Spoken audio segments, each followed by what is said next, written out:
In a galaxy forged by war, one truth echoes. The bigger the weapon, the brighter the hubris. From planet-smashing lasers to star-eating abominations, Star Wars superweapons aren't just tools of destruction. They're monuments to arrogance. But which reigns supreme? We're ranking 20 apocalyptic engines from pathetic to galaxy-breaking, judged by 4 brutal metrics: raw power, tech insanity, historical carnage, and how hard they backfired on their creators. Spoiler: size doesn't matter until it literally blows up in your face. The void between stars is never silent. It thrums with the ghosts of engines, the whispers of battles long cold. But in the early days of the Clone Wars, a new sound haunted the dark, the groan of the malevolence, a separatist leviathan drifting like a serpent through fog. Its hull, pocked and jagged, swallowed the light of distant suns. At its heart pulsed a weapon not of fire, but of silence, a storm frozen in steel. General Grievous stalked its corridors, his breath a rasping hymn to carnage. To the Republic, he was myth-made metal. To the clones, a nightmare clipped from hollow feeds. But the malevolence was his true voice. Not a warship, a predator. Its claws were twin ion pulse cannons, primed to bleed starships of their spark. Imagine the Venator-class cruisers, their hulls gleaming like freshly minted credits, cutting through the Khalida Nebula. They did not see the shadow until it was too late. The malevolence emerged as a spider from a web of gas, its cannons crackling with blue fury. A discharge rippled outward, not light, but anti-light, a thunderclap of pure negation. The Republic ships shuddered, their engines dying mid-ignition, lights dimmed, screens flickered to black. In the silence, clones clutched their helmets, their comms hissing static. This was no mere battle. It was uncreation. The ion pulse left no scars, no flames, only ships adrift, their crews stranded in frozen tombs. Grievous reveled in it. His laughter echoed through the malevolence's bridge as he watched escape pods jettison, tiny sparks swallowed by the dark. "Let them float," he snarled. "Let the Republic taste fear." But fear, in time, breeds defiance. Jedi Knight Anakin Skywalker, all reckless grit and molten instinct, traced the malevolence's kills like breadcrumbs. He found the pattern: ambush points near medical stations where wounded clones fled. Mercy turned into bait. The Republic's brightest minds schemed to counter the ion cannon, shields, evasive maneuvers. But Skywalker saw simpler truths. Every weapon has a throat. The malevolence's weakness lay in its hunger. To fire the cannon, it needed to charge, its reactors humming like a choir of dying stars. Skywalker and his Padawan, Ahsoka Tano, lured Grievous into the nebula's heart, where sensors blurred and instincts frayed. Their fighters danced through crystalline debris, drawing the Leviathan's gaze. When the ion pulse fired, they were ready. The blue wave surged. But the Jedi weren't there. Their ships had pivoted, using the nebula's reflective gas as a mirror. The pulse ricocheted, cascading back into the malevolence's own hull. Lights died, systems failed. Grievous's scream was lost to the sudden silence as his ship began to die. The malevolence's final moments were a dirge. Its engines sputtered, dragging it into the belly of a nearby moon. Metal screamed. Atmosphere burned, and the galaxy learned its first lesson of the war. Terror, cannot outrun ingenuity. But the ion cannon's legacy lingered. Republic engineers dissected its wreckage, scribbling notes on blueprints that would one day birth darker things. The clones, though, told different stories. In the barracks, they whispered of the ship that killed without a sound, of friends who vanished into the void, their last breaths trapped in dead radios.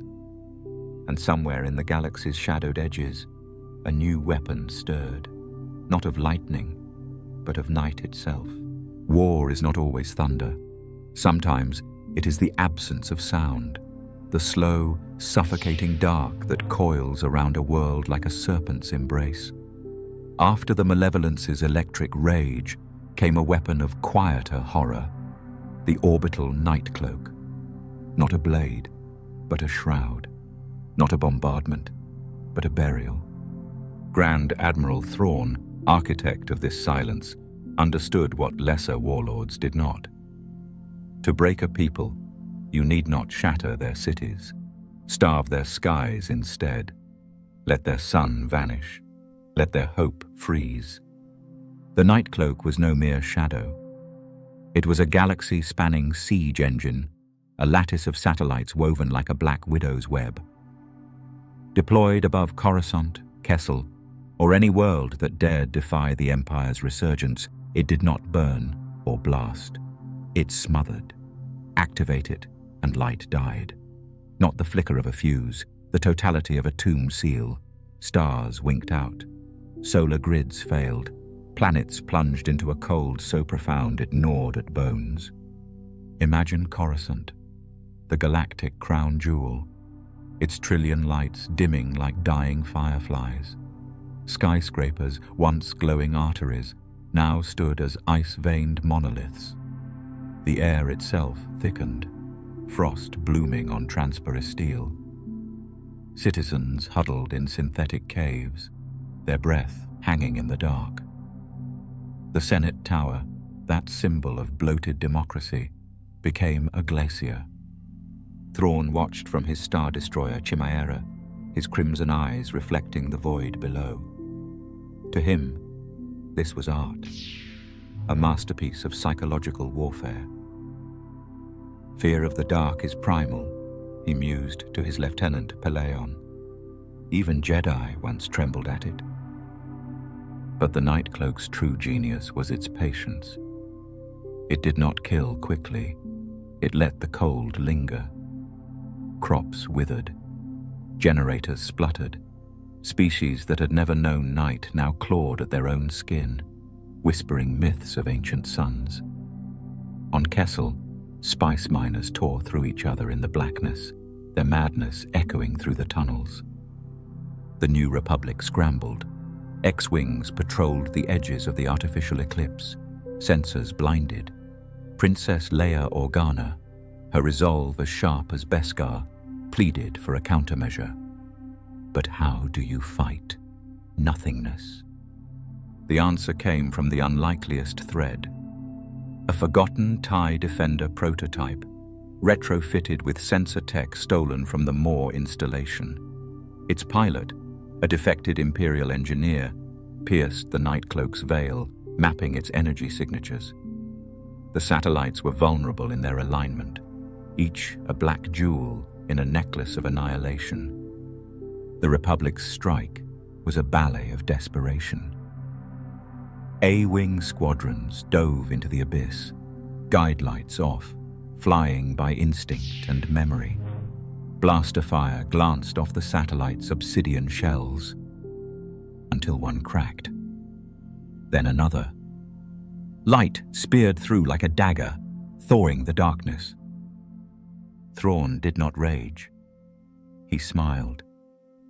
The Night Cloak's destruction was a lesson, not a loss. They believe they've won a sunrise, he said. But shadows always return. And they did. In the Night Cloak's wake, entire ecosystems collapsed. Oceans remained slush. Species went extinct, whispering for dawn. The Republic's victory tasted of ashes. Yet in the deepest dark, secrets stir.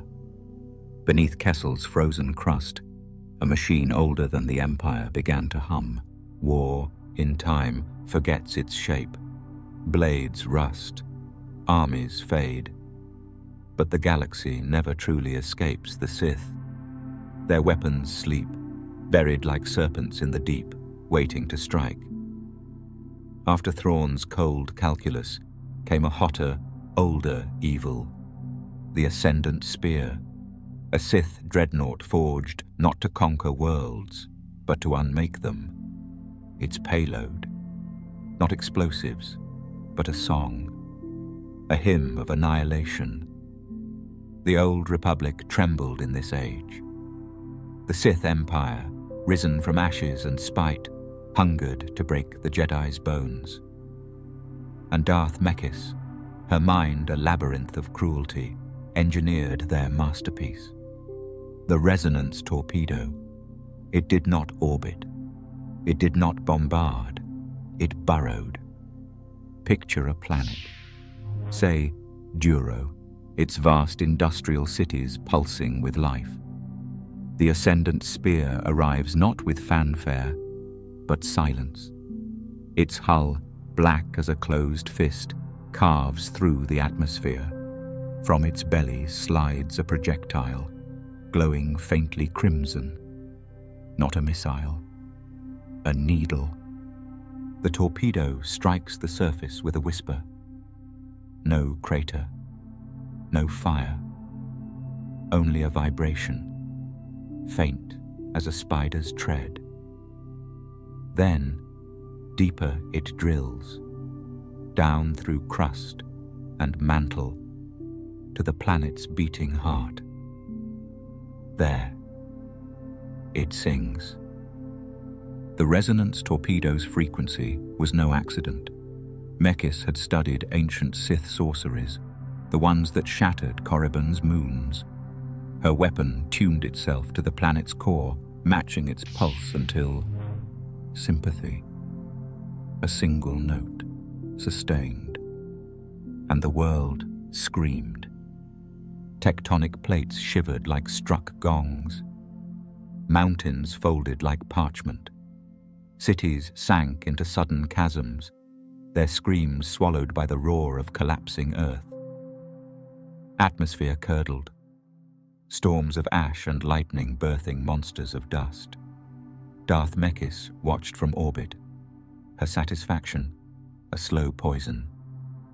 "The Jedi speak of balance," she hissed. "Let them choke on it." The Republic's response was panic. Evacuations failed. Hyperlanes clogged with refugees. Jedi Knights meditated on the Force's ripples, seeking the torpedo's signature, a soundless cry only they could hear. One Padawan, name lost to history, described it as the galaxy's teeth grinding. But the Sith's triumph bred arrogance. At Raxus Prime, they aimed to shatter a core world. The Ascendant Spear descended, its torpedo primed. Yet the planet fought back, not with shields, but with resonance of its own. Deep in Raxus's core churned ancient machinery, leftovers from a forgotten species. When the torpedo's frequency surged, the machines answered. A dissonant chord rippled upward, clashing with the Sith's song. The planet shuddered, then stilled. The torpedo's backlash tore through the Ascendant Spear. Circuits melted, engines screamed. Darth Mekis perished with her creation, her final rage echoing through the Force. The dreadnought cracked like an egg, spilling its secrets into the void. Yet remnants lingered. Republic scouts found the torpedo's schematics etched into surviving Dura steel. A dark gospel. Some called it a warning, others a temptation. Years later, on Malachor, a similar vibration would ripple through a battlefield, turning warriors to statues. Coincidence? The Jedi doubted it. The Force, they whispered, remembers all the songs. But the resonance torpedo's true legacy was subtler. On fractured worlds, survivors swore they heard the humming in their sleep, a sound beneath sound, like the galaxy grinding its teeth. And in the Sith Empire's ruins, a new weapon stirred. Not of song, but of shadow, its blueprints etched in blood. The Sith's echoes are never silent. Their failures breed ambition in darker hearts. After the resonance torpedo's discordant end, whispers spread of a new folly, a weapon born not from Sith sorcery, but from the avarice of mercenaries, a blade meant to carve a warlord's name into the stars. They called it Dark Saber. Not the ancient Mandalorian relic, but a hollow mimic, a skeletal mockery of the Death Star's dread. Dirge, the Gendai bounty hunter, was no engineer. His immortality lay in regeneration, not ingenuity. Yet his hunger for carnage drew schemers and sycophants, disgraced imperial scientists, Hutt foundry engineers, and warlords clutching blueprints stained with ash. Together, they forged a ringed monstrosity in the Outer Rim's lawless void, a weapon of spikes and arrogance. Imagine a space station, all jagged angles and exposed circuitry, orbiting a dead moon. Its central array, a lattice of focusing lens and cracked kyber, clawed at the void like broken teeth. The Darksaber's design was theft masquerading as innovation, a super laser stripped of the Death Star's precision, its power untamed, its aim as reckless as Dirge's grin. The Mandalorians learned of it first. Not the pacifists of Concordia, but the old clans, those who remembered when their ancestors hunted Jedi. To them, the Darksaber was an insult, a reduction. Mandalore's soul had been forged in war, but never without honor. This was butchery in a blunt instrument. They infiltrated the project. A spy in durasteel armor, her sigil hidden, slipped into the reactor core.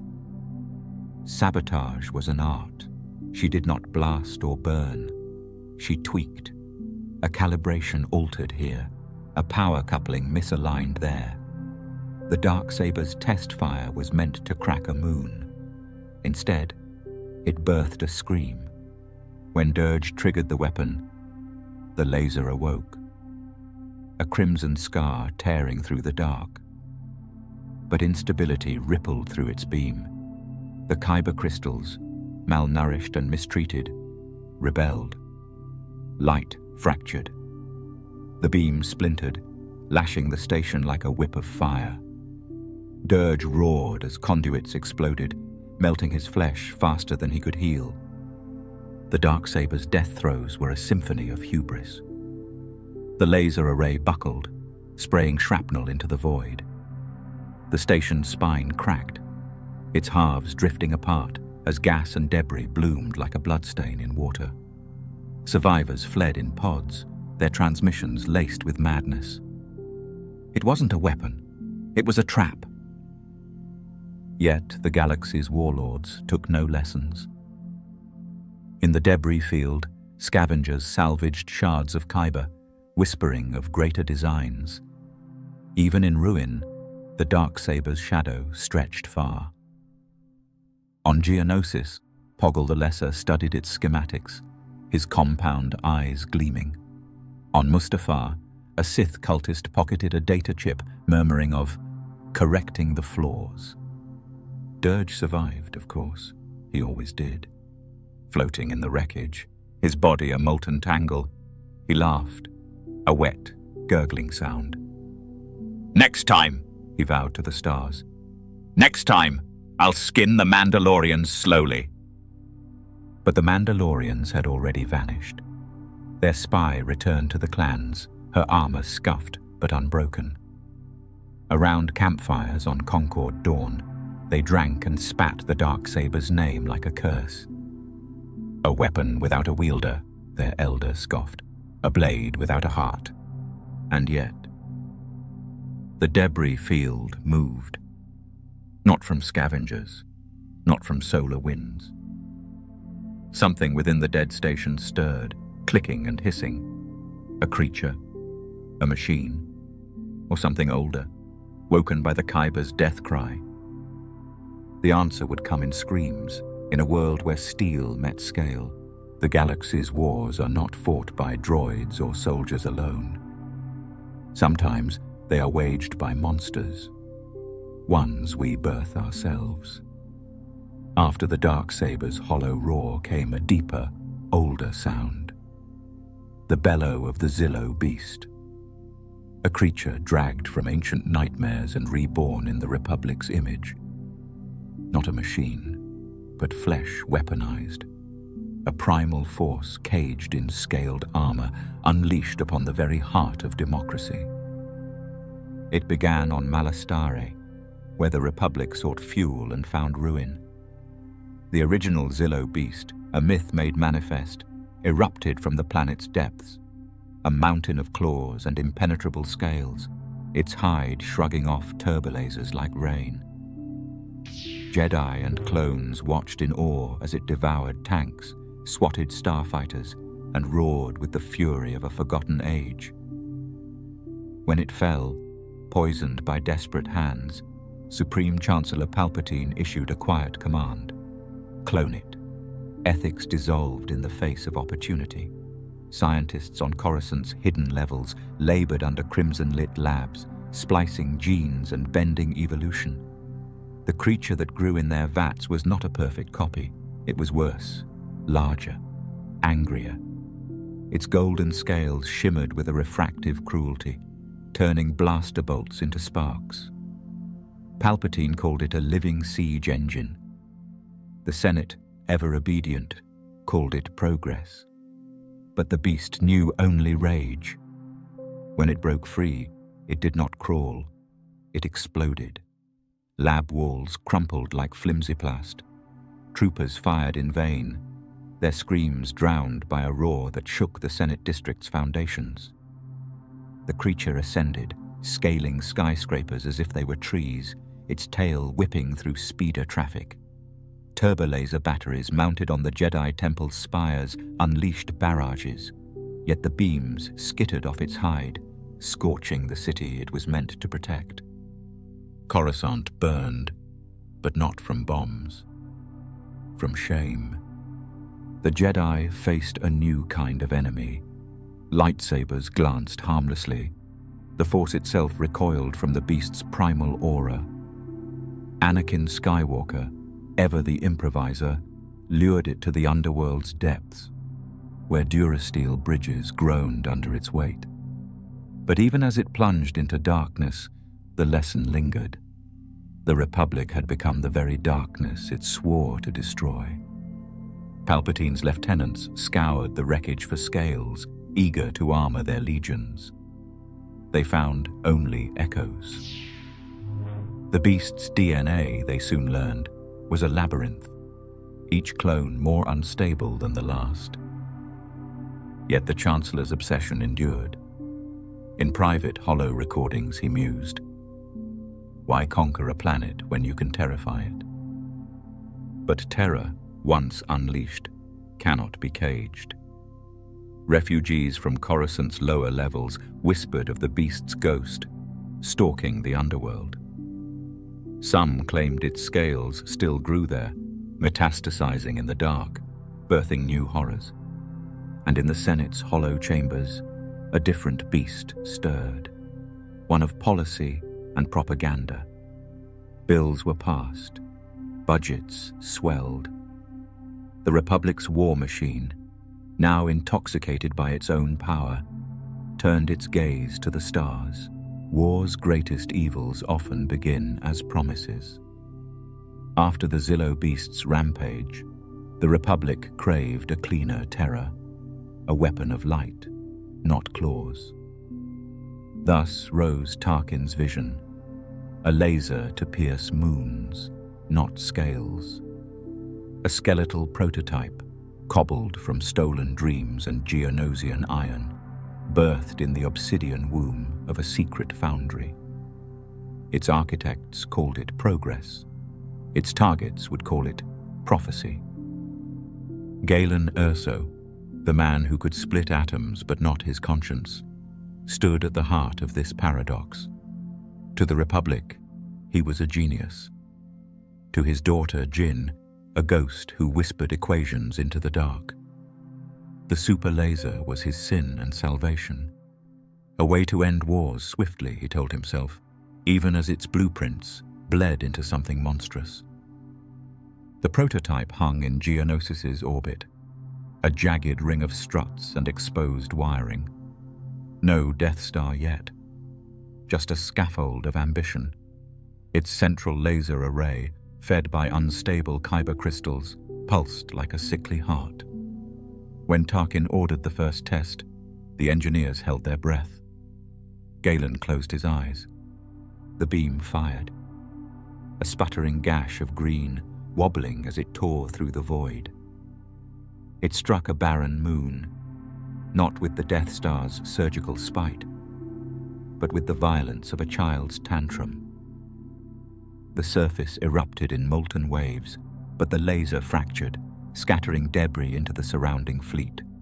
A star destroyer vanished in the firestorm. Tarkin clasped his hands behind his back. "Adjust the harmonics," he said, cool as vacuum. Galen's rebellion was quiet. He sabotaged algorithms, fudged calculations, small acts of defiance that bled the laser's potency. Director Krennic, ever the weasel in a white cape, sniffed out his hesitation. "Sentiment is a flaw, Erso," he sneered. "The Emperor prefers results." But results demanded sacrifice. The next test targeted a living moon, Iago, its caves teeming with phosphorescent life. Galen stood on the observation deck, watching the laser charge. The kyber crystals screamed in their casings, their song a discordant wail only he could hear. When the beam fired, it veered drunkenly, carving a canyon into Iago's sister moon instead. The explosion lit the system like a supernova. Jin, light years away, felt it in her bones. The Republic buried the fallout. Propaganda hollows spun the test as a mining accident. But in the shadows, Galen's resolve hardened. He smuggled data to Saw Gerrera, his fingers trembling as he encoded messages about Kyber's true purpose. Each transmission was a prayer. Let someone stop this. Let me be wrong. The final test broke him. A captured separatist dreadnought, crewed by POWs, was anchored as target practice. The laser fired true this time. No wobble, no error. The ship vaporized, atoms unraveling in a silent bloom. Galen stared at the empty coordinates, his reflection ghostly in the viewport. Among the dead was a friend, a scientist who'd dared question Tarkin's ambition. That night, he fled. Not just the lab, but his own legacy. The Erso homestead on Lahmu became a tomb for his guilt, its fields salted with ash. Yet the prototype endured, its flaws ironed out by less scrupulous minds. The scaffold grew, the laser sharpened. Years later, Jin would hold a hologram of that skeletal weapon, its image flickering in her palm like a dying star. She'd understand then. Her father's masterpiece was never the laser. It was the flaw he baked into it, the seed of its own destruction. But in the moment, there was only aftermath. The prototype's wreckage, discarded once Death Star plans solidified, drifted in Geonosis's orbit, a nest for carrion ships and scavengers. Some whispered that the laser's first target, that scarred moon, still glowed faintly, and in its cracks, something moved. Not insectoid Geonosians, reborn in their hives, something older, buried deep, stirred by the Kyber's cry. The galaxy, it seemed, would always answer fire with fire. Darkness is patient. It does not conquer. It consumes. After Tarkin's crude lasers came a subtler evil, a weapon not of fire, but of famine. The Sith of the Old Republic, masters of the slow blade, crafted the shroud, a celestial shroud, a veil stitched from stolen starlight. Not a blockade, a burial. It began with a whisper, a star winking out, not in death, but in theft. The shroud's architects, Sith lords whose names even history feared to etch, had unearthed Rakatan tech, a relic that bent light like cloth. Their innovation was perverse simplicity. Wrap a star in darkness and watch its children wither. Imagine a system like Tython in its prime, lush and singing with the Force. The shroud descended as a spider's silk, invisible until the sun dimmed. First, twilight. Then, an unbroken midnight. Crops froze. Oceans thickened to slush. Jedi meditated in vain, their connection to the Force muffled as if wrapped in gauze. The Sith did not conquer. They waited. The shroud was not a machine. It was a ritual. Sith acolytes chanted in forgotten tongues aboard derelict ships, their voices harmonizing with the screams of captive stars. The technology defied replication, a blend of sorcery and astrophysics that left Republic scientists gibbering in frustration. Admiral Saul Karath, tasked with breaking the blockade, wrote in his log, "It's like fighting smoke with a sword." On Alderaan, yes, that Alderaan, centuries before its fate, nobility melted into desperation. The planet's famed glaciers crept over vineyards. Artists burned paintings for warmth. A young queen, her crown heavy with futility, ordered the bombing of her own orbital mirrors to reflect residual heat, a gesture as vain as spitting into a black hole. The Jedi's answer was a ghost. Mitra Surik, the exile, her connection to the Force a scarred thing, volunteered to lead a suicide mission. Her ship, Ebon Hawk, slipped through the shroud's tendrils, sensors blinded, hull groaning. What she found was not a station, but a wound, a tear in space where light bled into nothing. The Sith's chant reverberated through the void, a hymn of entropy. Her solution was pure Jedi irony, not destruction, reflection. Using the Hawk's deflector shields, she bounced a sliver of stolen starlight back into the shroud's heart. Light pierced the dark. The Sith ships, their rituals half-spoken, imploded as the shroud recoiled. A star reborn in a flash of vengeful radiance. But victory was ashes. Alderaan survived, yet its ecosystems never recovered. Glaciers remained. The Queen abdicated, her voice forever hoarse from screaming orders into the dark. The Republic, shaken, banned all research into stellar manipulation. A ban the Sith, of course, ignored. The shroud's remnants lingered like a curse. In the Outer Rim, traders spoke of veiled stars, systems where sunlight felt thin, where crops grew stunted. Some claimed the shroud had never fully died. It merely slept, its tendrils coiled in the unexplored void, waiting for a darker hand to wake it. And in the depths of Korriban, a Sith Lord's holocron flickered to life, its keeper murmuring, "The shroud was but a prototype. The true abyss awaits." The galaxy, ever unready, turned its face to the stars, unaware that in the shadows between, something colder than night began to stir. The Sith, do not conquer, they scar. After the Shroud's silent starvation came a weapon of naked brutality, the Eclipsed Fury, a star destroyer reborn in the Legacy era's fires. Its hull, blackened and studded with spines, prowled the stars like a wolf with a galaxy to devour. At its bow throbbed a super laser, crimson as a fresh wound, designed not to destroy planets, but to bisect them. A blade for a Butcher King. Darth Krayt, the Sith's twisted phoenix, rose from death itself to wield it. His philosophy was simple. Fear is the only language the galaxy understands. The Eclipsed Fury was his grammar. Where the Death Star obliterated, Krayt's weapon humiliated. Rebellious worlds cracked open like rotten fruit, their cores spilling into the void. Take Dak, the Mon Calamari homeworld.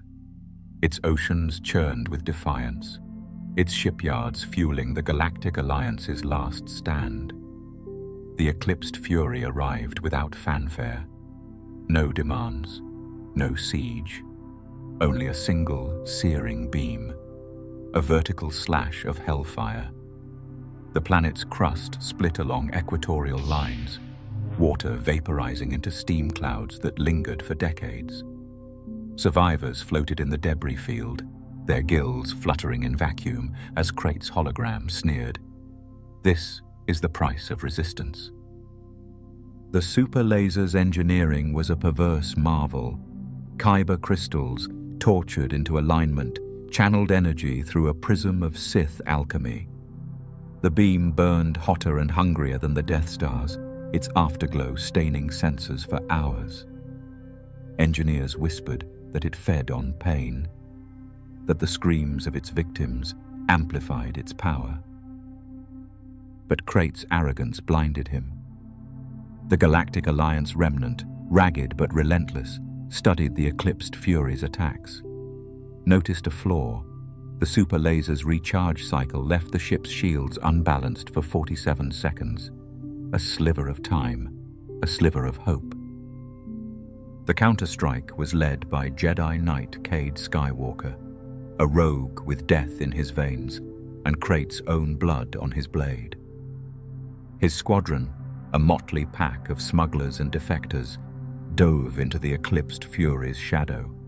Turbolasers clawed at their ships.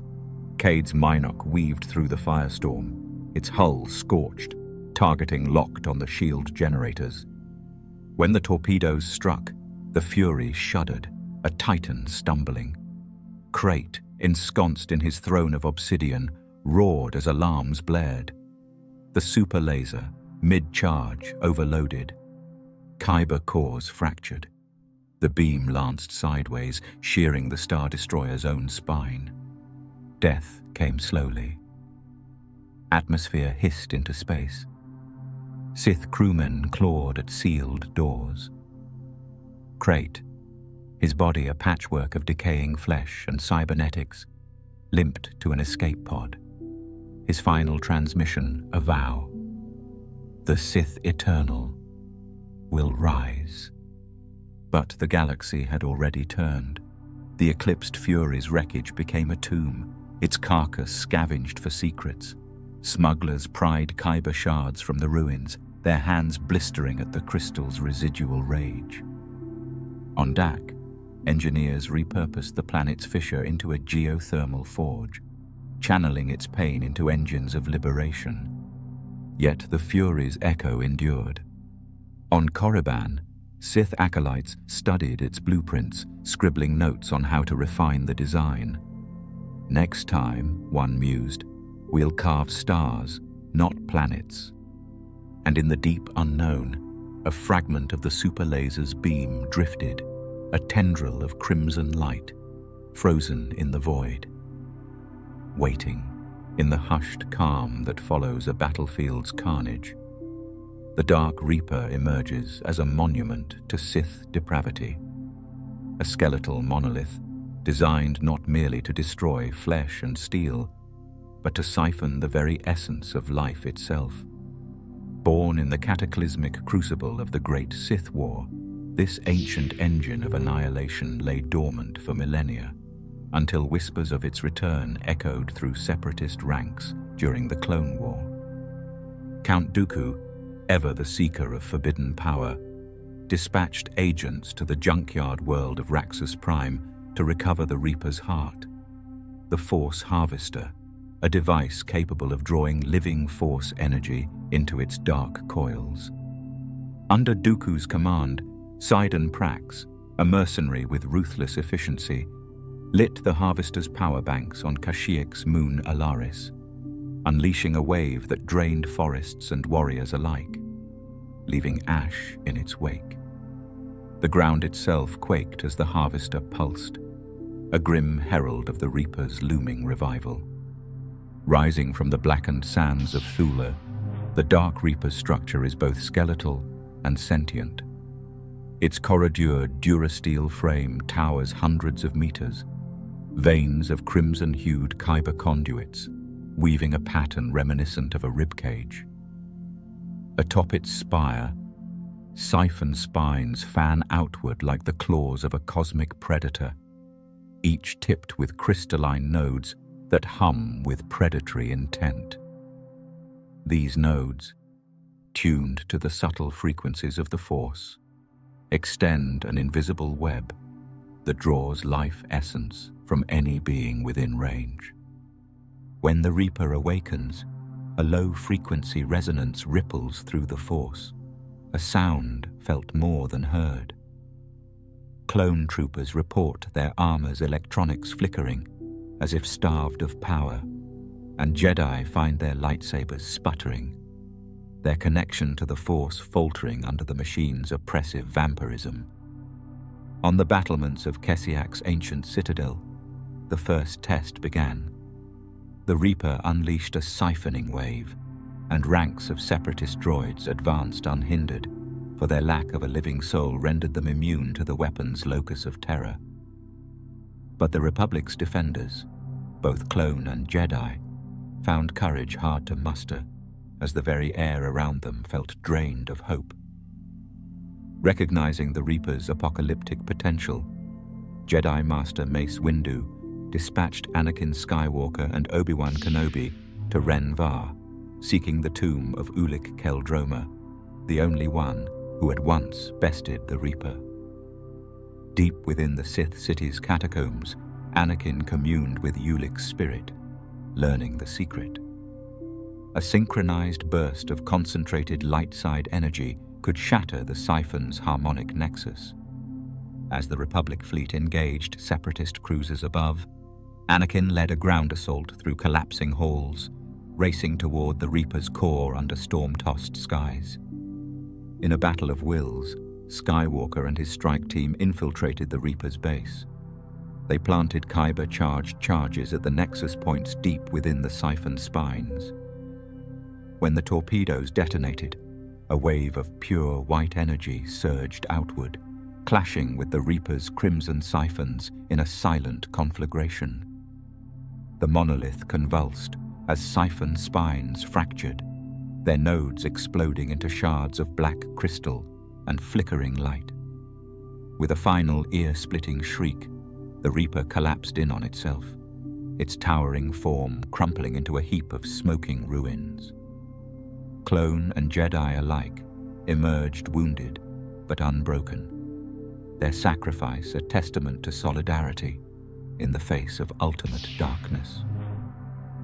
Though destroyed, the Dark Reaper's menace lingers in hollow archives and Jedi holocrons as a dire warning. Weapons born of the Force carry a corruption that transcends mere technology. Shards of its siphon crystals were scattered across the outer rim, each piece coveted by cultists seeking to harness its grim power. Republic engineers studied its remains for years, debating whether to entomb the fragments in vaults or destroy them outright. Meanwhile, Jedi meditated on the Reaper's lesson, that the Force, when twisted into a weapon, becomes an abyss into which even the strongest spirit can fall. As the last echoes of the Dark Reaper's hum vanish into ash-choked winds, our course shifts to the far reaches of hyperspace, where Palpatine's galaxy gun readies its vengeance. In the cold expanse beyond Coruscant's orbit, a silent spear glints against the void, a weapon forged in revenge and unleashed from beyond the grave.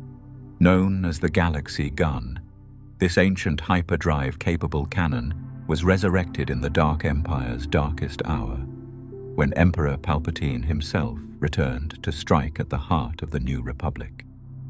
Conceived long ago in Palpatine's secret laboratories, it lay hidden until spun forth on glittering rails of dark side alchemy, ready to hurl its grim projectiles through hyperspace and detonate above any world, anywhere, at his command.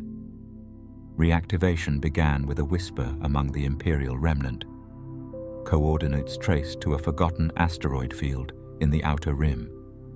There, covert teams of inquisitors and technocrats unearthed the Galaxy Gun's skeletal frame, an array half a kilometer long, its barrel assembled from interlocking kyber crystal segments and obsidian-hued conduits fed by shadow-bound grav drives.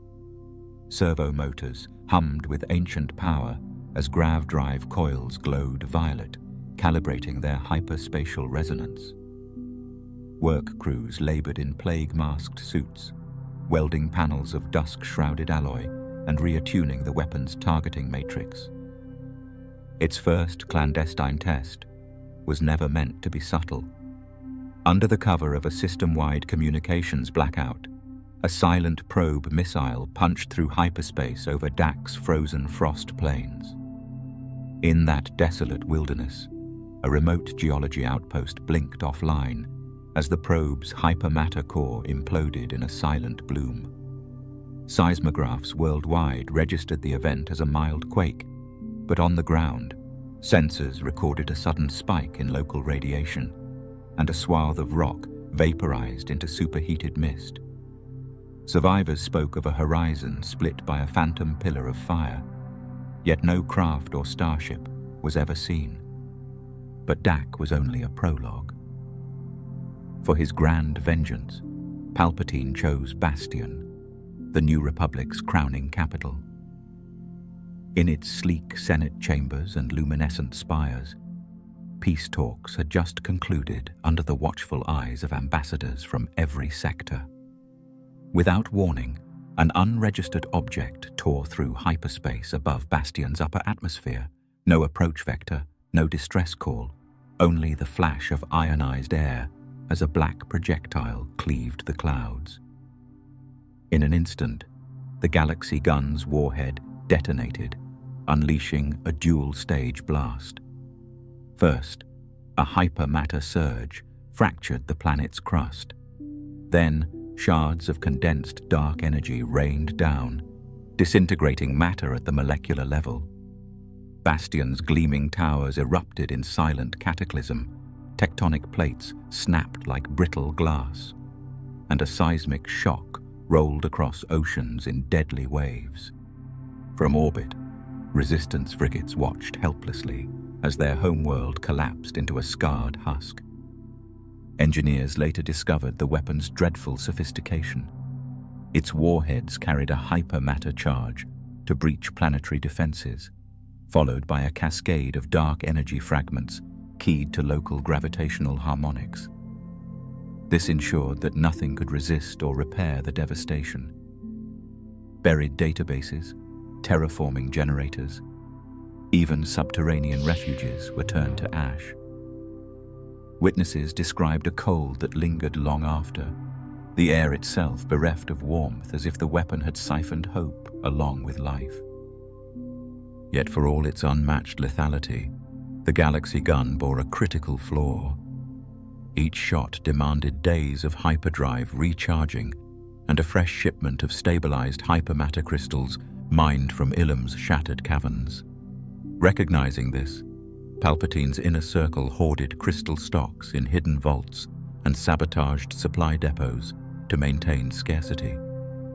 When rumors of the weapon's next target, Hosnian Prime, reached Resistance ears, scouts uncovered the location of a secret relay platform in the Ainoat sector. There, they discovered a cache of crystal canisters rigged with delayed charges, a gamble that would either cripple production or doom their next strike. Sensing the impending salvo, Poe Dameron orchestrated a bold interception. Leading Black Squadron in modified interceptors, they ambushed the Galaxy Gun's warhead mid-transit. Using retrofitted proton torpedoes armed with gravitic fuses, they struck the hyperdrive core at sublight velocity. The resulting hyperspace rupture engulfed the asteroid platform, collapsing its rails and obliterating the weapon's physical nexus. In a riot of scarlet light, the Galaxy Gun vanished, its energy signature swallowed by a cascading subspace shock that knocked out communications in a swath of nearby systems. In the aftermath, the New Republic fleet rallied around Bastion's battered orbit. Though the capital lay in ruin, survivors refused to flee. Senators and citizens banded together to rebuild, erecting makeshift shelters beneath the skeletal remains of collapsed skyscrapers. Across the galaxy, holo transmissions carried the image of Bastion's twin moons, once bright beacons of peace, now pockmarked memorials to fallen lives. Memorial services rang out for those lost, and flags waved on newly erected monuments inscribed with the words, "From darkness we rise." Jedi historians recorded the Galaxy Gun as the perverse apex of Imperial vengeance, a weapon that weaponized hyperspace itself, turning the safest routes between stars into vectors of sudden annihilation. Technical manuals within the Jedi archives now include redacted entries on grave drive sabotage and counter-hyperspace defenses, ensuring no future architect of tyranny repeats Palpatine's horror. And in hidden cells of the Resistance, scavenged Kyber shards from the shattered canisters found new purpose.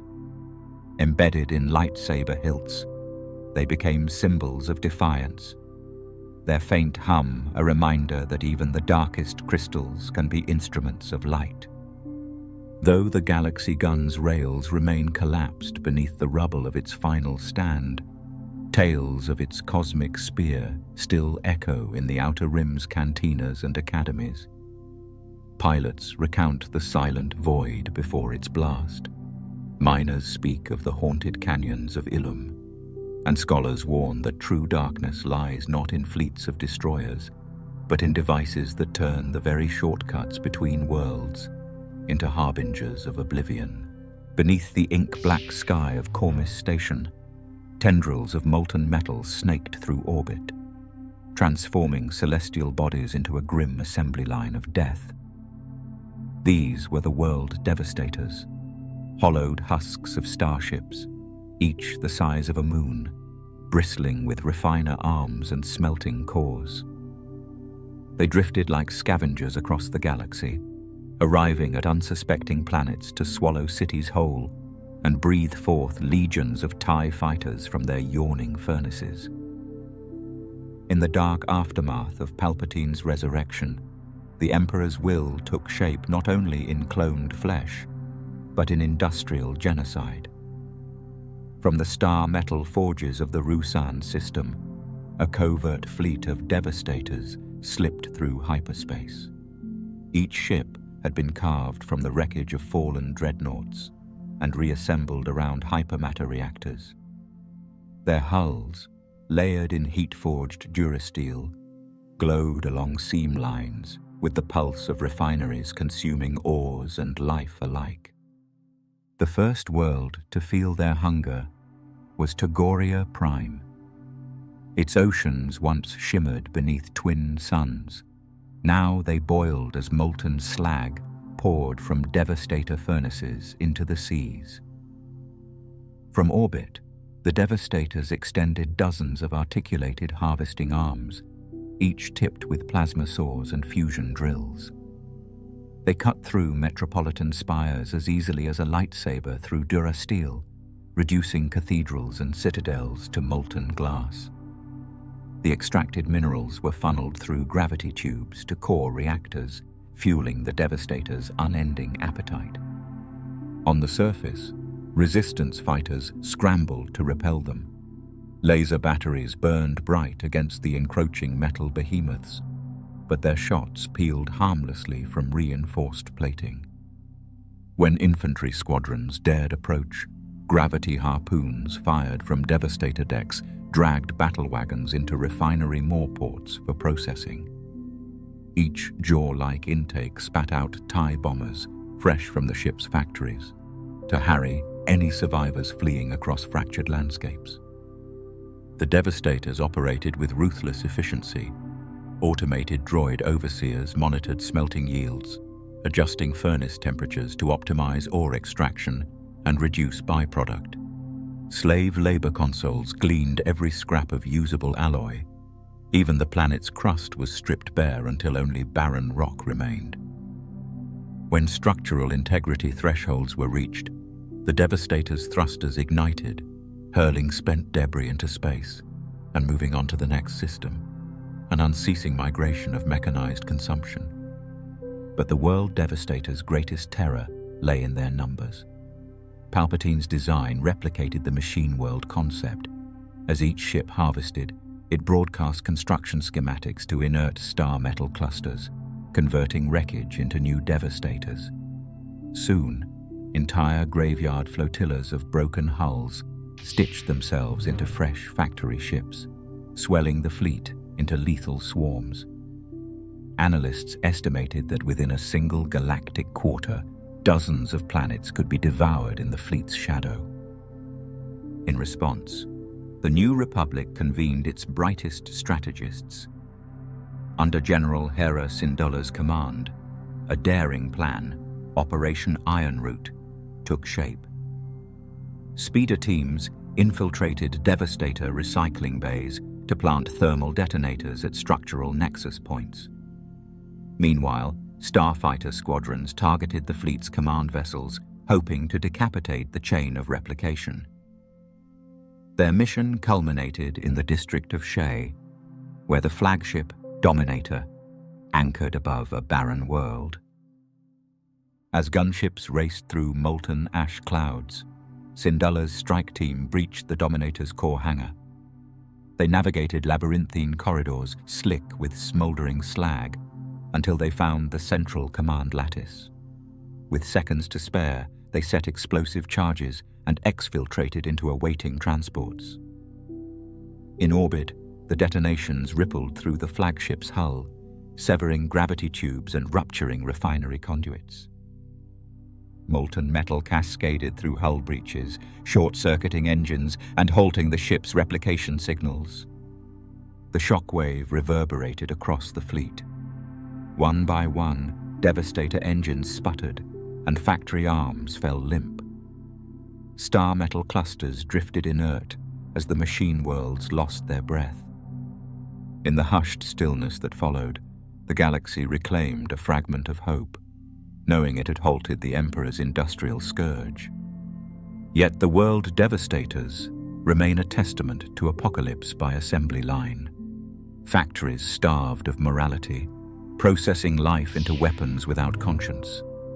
Fragments of their spines still drift in forbidden sectors, and across the outer rim, whisperers claim that the fleet's blueprints survive in Imperial archives, waiting to awaken the next wave of mechanized genocide. As the void-strewn corridors of hyperspace fall silent once more, our course turns back toward Malakor's haunted skies, where the mass shadow generator waits to crush fleets beneath its gravity-laden doom. In the twilight hush above Malakor's shattered surface, a new terror awakens. Rising from fractured bedrock, the mass shadow generator stands as a testament to desperation and ruin, a weapon of gravity spun from the remnants of ancient conflict. Forged in the waning days of the Mandalorian Wars, it was Darth Revan's final gambit, to unleash a crushing vortex that would swallow entire fleets and moons, halting the unstoppable Mandalorian tide with a single, devastating pull. The generator's 4 monolithic pylons stretch skyward, each capped with crystalline capacitors, infused with the tortured echoes of fallen Jedi and Mandalorians. These crystals, ragged shards of crimson glass, were harvested from deep beneath Malakor's surface, where tectonic upheaval had fractured the planet's ley line nexus. When activated, the pylons resonate in perfect harmony with those ley lines, drawing upon Malakor's very mass. A low hum ripples through space as the device siphons gravity itself, channeling it into an ever-tightening artificial well. Stars for light, ships for steel, everything within range succumbs to its silent, inescapable draw. As the Republic fleet gathered above the planet's horizon, Admiral Saul Karath marked the moment with a flick of his wrist. Venator-class star destroyers and accompanying frigates drifted into position, their deflector shields shimmering against the violet glow emanating from the surface. Behind them, squadrons of A-Wings and Z-95s held position, engines idling as their crews checked targeting sensors. Then, without warning, the generator pulsed. Hulls groaned as unseen forces pressed inward, sensors warped under the strain of phantom gravity. Cruisers tilted on trembling keels, fighters found their flight controls slumping, and heavy transports began to descend toward the planet, as if the sky itself were collapsing. Far below, Jedi General Mitra Surik, known to many as the Exile, felt the weapons awakening through the Force. Across miles of glassed plains, where rivers of molten glass mingled with fissures of cobalt steam, she led a strike team toward the generator's base. Each step toward the pylons felt like wading through treacle. Gravity tugged at boots and lungs alike. Her lightsaber, an azure beacon in the encroaching gloom, seared through drifting ash as she pressed on. Behind her, veteran Jedi and allied Mandalorian warriors staggered under the invisible weight. But Surik's resolve never wavered. Above, the gravity vortex tightened. Mandalorian dreadnoughts slipped helplessly from orbit, dragged inexorably toward the crushing maw at Malakor's heart. Ionic storms of neon blue and violet danced around the pylons, feeding off the swirling mass of debris and energy. Republic engineers orbited in corvettes, desperately attempting to reroute power to secondary thrusters or fire tractor beams. But it was as futile as attempting to stop a collapsing star with bare hands. Inside the generator's central control chamber, Surik confronted a ring of Sith acolytes chanting in a tongue older than the Republic itself. They stood around the Heartstone, a vast conductor of dark side energy, its surface etched with runes that pulsed in time with the sharpening vortex. Hololithic displays flickered with gravitic field equations, each projection warning of imminent planetary collapse. With a fierce cry, Surik ignited her lightsaber, its brilliant light clashing with the dancers of shadow as she unleashed a concentrated wave of light-side energy. The chamber shuddered, glyphs sparking as the Force rippled outward in her wake. But even her power seemed minute compared to the generator's inexorable pull. As the Jedi elite struggled against the chamber's gravitational might, the station's pylons shivered. Surik realized that brute force alone would not suffice. Drawing deep from the living force, she opened herself entirely, becoming a conduit of pure light. In one final sacrificial act, she channeled every ounce of her life force into the Heartstone, shattering its crystalline capacitors in a wave of blinding white energy. Outside, the pylons convulsed. Crystalline veins cracked like ice under pressure, ejecting shards that sparked against the molten plains below. The artificial gravity well, severed at its source, collapsed inward in on itself. With a thunderous implosion, the vortex inverted, flinging debris and wrecked warships back into space, where drifting escape pods and torn fighters bobbed like wounded fish. Beacons flickered on freed Republic vessels as they regained control, their crews awed by the sudden release of unimaginable forces. When the light finally faded, Mitra Surik lay collapsed on the chamber floor, her strength spent and her connection to the Force dimming. Her companions gathered around, supporting her as they surveyed the ruined control nexus. Above them, the sky cleared. Stars once again shone without distortion, the natural order restored, if only for a moment. In the aftermath, Republic forces combed the glassed plains and cratered valleys for survivors, tending to the wounded and honoring the fallen. Mandalorian remnants, those few who survived the generator's fury, surrendered or fled into the unknown regions, their hunger for conquest finally broken.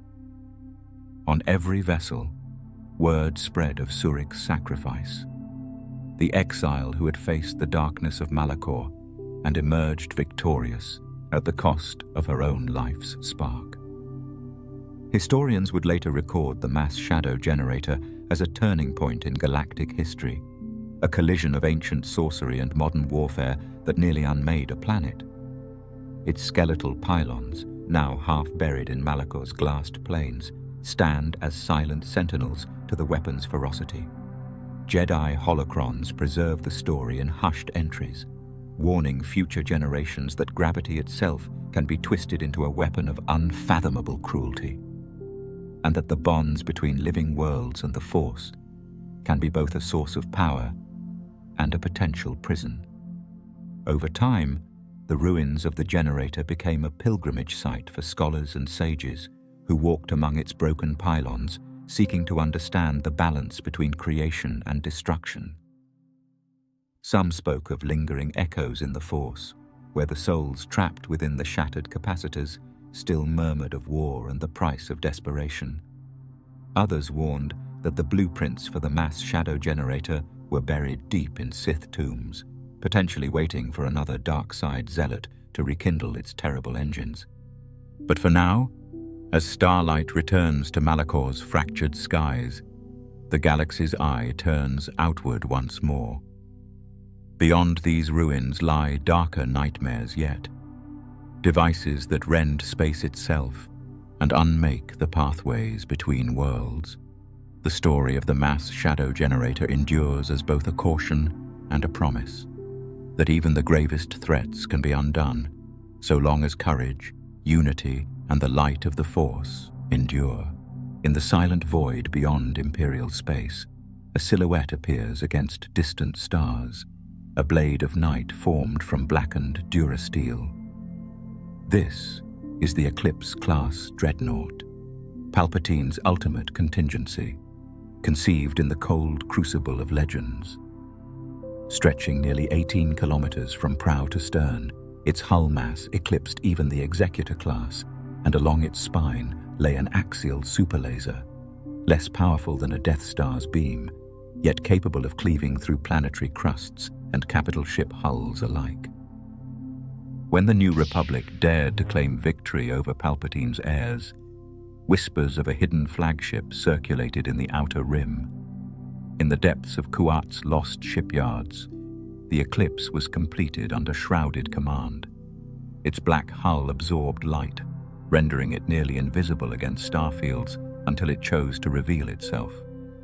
On its first deployment, the dreadnought slipped into the Rendar Nebula, emerging only to strike at the remote mining colony of Tur Fenir.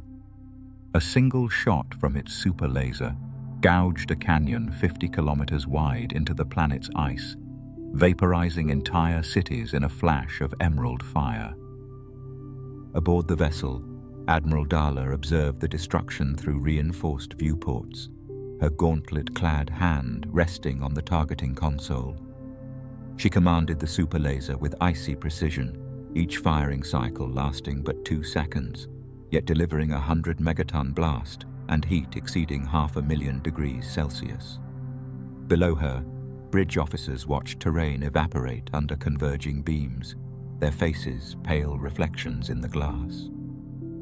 When the second volley struck, Ter Fenir's surface quaked and crumbled, its atmosphere igniting into storm-tossed plumes of feverish light.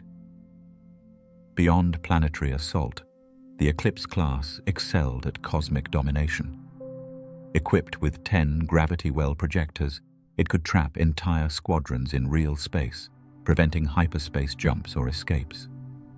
Its complement of 1,050 heavy turbo lasers, 100 ion cannons, and 200 point defense batteries made approaching ships feel like flies before a predator. Aboard its massive hangars, capable of housing an Imperial-class dreadnought, 600 TIE interceptors and 96 TIE bombers launched sorties in dark wings of vengeance. Yet the dreadnought's true purpose remained self-revelatory, a psychological instrument of terror. Its very name, Eclipse, signified obliteration of hope.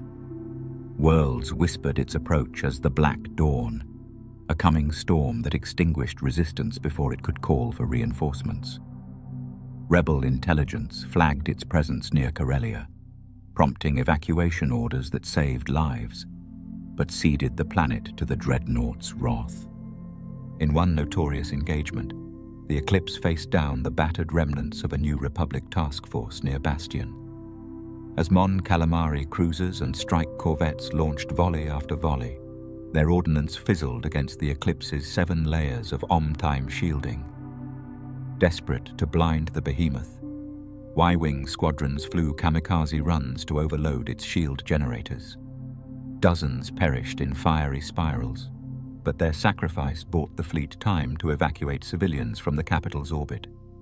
The crowning moment of the Eclipse's legacy came during the Dark Empire revolt, when Palpatine himself returned in cloned flesh. He used the dreadnought to puncture the New Republic's final bastion on Thyfera. Above the planet's hydroponic moon, the super laser's concentric rings formed a spiral that gouged a molten ribbon across fertile plains, snuffing out the blood of galactic medicine in an act of clinical annihilation. Yet every fortress bears a flaw. In a daring covert operation, a rebel saboteur cell infiltrated the Eclipse under the cover of ash clouds on Merca. They navigated maintenance tunnels to reach the gyro stabilization matrix beneath the superlaser's barrel. With synchronized charges, they disrupted the beam's phase alignment mid-firing, causing the spiral beam to collapse inward. The dreadnought convulsed as its axial laser overloaded, sparks arcing across its prow. Its main reactor surged, and in a convulsive roar, the Eclipse detached its bridge tower and spiraled into the planet's atmosphere, burning like a shooting star. In the aftermath, survivors recounted the dreadnought's final screams echoing through the void as it disintegrated. Rebel archives preserved hollow recordings of its last moments, a black silhouette crowned in flame, plummeting toward a world it once dominated. Though many pieces of its hull drifted in debris fields, the fear it inspired endured in holocrons and war colleges alike. The Eclipse-class dreadnought remains a monument to Palpatine's hubris, an armada distilled into a single ship, wielding power once thought reserved for orbital superweapons. Its axial beam, gravity traps, and legions of starfighters set the bar for dreadnought supremacy, even as its destruction proved that defiance could unravel the mightiest fantasies of vengeance. From the dreadnought's siege beams to the Empire's green light terror, we now turn to Death Star 1, where a single shot defined a galactic rebellion. A pale green glow blossoms across the void as the Death Star's super laser ignites, a blade of pure energy poised to cleave a world in two. Suspended above the core worlds, this moon-sized battle station drifts like a celestial guillotine. Its dish-shaped emitter array, over a kilometer across, gleams like a war-forged eye, scanning the galaxy beneath. Conceived as the Galactic Empire's ultimate terror weapon, Death Star 1 harnessed multiple hypermatter reactors, feeding compound kyber crystals to focus 8 tributary beams into one planet-shattering blast. Deep within the station's belly, corridors thrummed with activity as maintenance crews calibrated the super laser's synchronization chambers. Technicians in white overalls monitored plasma conduit pressures, while Black Ops operatives secured sensitive sections where the kyber crystals sat in vibration-damped containment fields. Every component had been tested to micrometer precision. Any misalignment, however slight, could disperse the beams and render the weapon impotent. In the command tower, Grand Moff Tarkin paced before a panoramic viewport, flanked by senior officers. His cold voice crackled over the comm. "Fire at will." He watched as energy rippled through the station, flowing from reactor cores through Nexus conduits to the immense focusing lens. Above the peaceful blue world of Alderaan, tension crackled through the planet's orbital defense network. A handful of Republic cruisers and frigates raced to intercept. Their cadet crews hoped to stall the station's advance long enough for evacuation. But no shield matrix on any world, no matter how vast, could withstand the Death Star's focused beam. Tarkin's demonstration would be absolute. Submission, he believed, the only path to peace.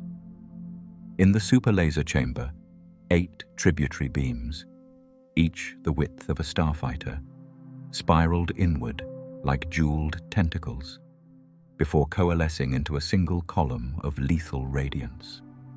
Stormtroopers manned peripheral turbolasers, trained to protect against boarding parties, but powerless against the weapon at the station's core. The airlock doors sealed with pneumatic hiss as the beam's feed lines groaned under escalating power. In the observation gallery, Colonel Yularen noted with detached precision, "Firing solutions locked. Target, Alderaan. Coordinates confirmed." A single lever depressed, and the station trembled. On Alderaan's surface, the sky split with impossible light.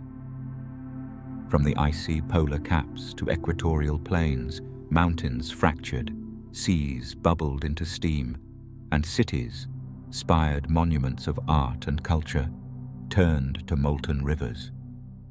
The blast wave moved faster than sound, ripping through the atmosphere and vaporizing everything in its path. In one silent heartbeat, Alderaan bloomed into a violet starburst before collapsing inward to a final subdued glow. Back on the Death Star, Tarkin observed the spectacle with a thin smile of triumph. "Evacuation futile," he declared. "Let the galaxy witness the price of rebellion." At that moment, Darth Vader materialized at his side, cloak billowing in the artificial breeze of the station's ventilation systems.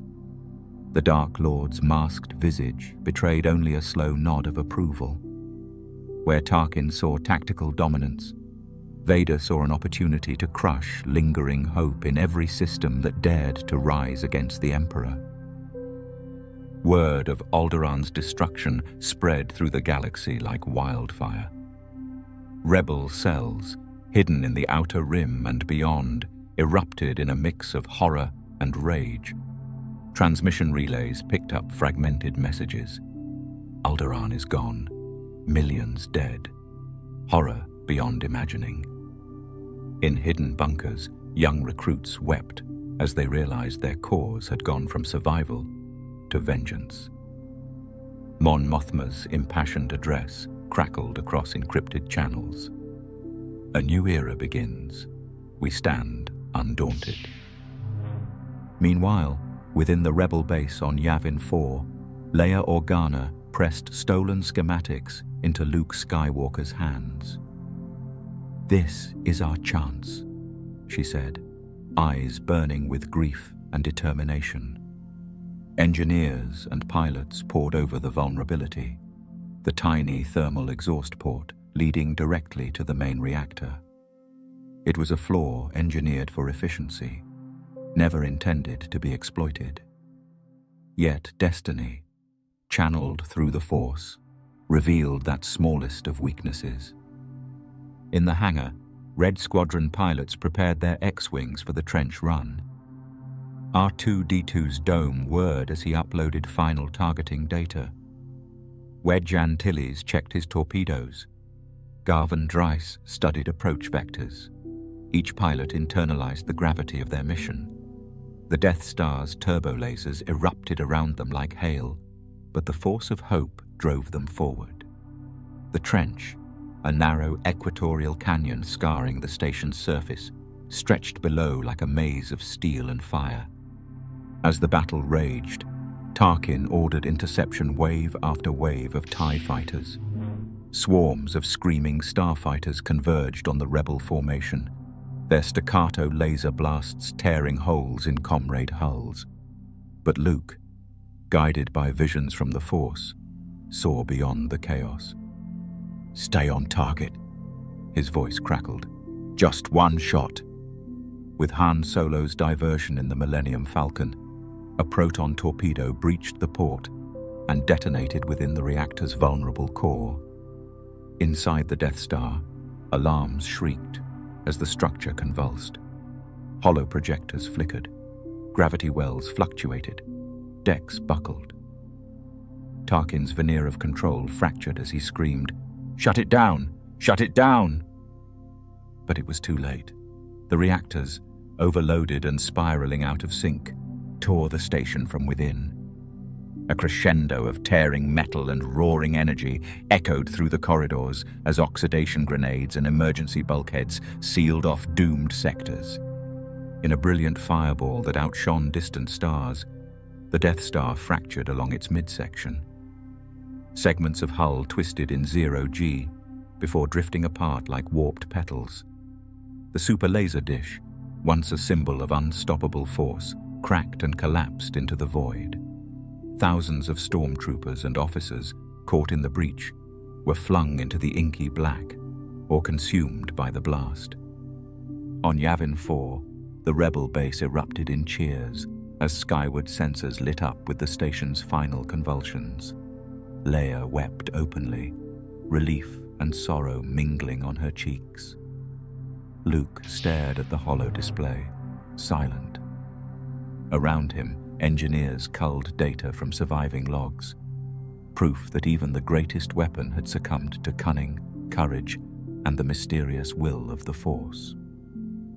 In the war rooms of Imperial Command, shock and disbelief reigned. Palpatine's doctrine of fear had backfired. His masterstroke returned to haunt him. Tarkin's name was uttered in hushed anger, and Vader's return to the dark side palace carried the weight of unforeseen consequences. Historians debate whether any other regime ever wielded terror on such a scale. Yet none deny the Death Star Wang's place as the original apex of galactic annihilation, a testament that even a weapon of moon-shattering power carries within it the seed of its own destruction. And as the stars reclaim the space once occupied by that monstrous station, the galaxy turns its gaze to the half-built moon looming over Endor, whispering of traps yet to be sprung. Emperor Palpatine's second superweapon was more than a moon-sized battle station.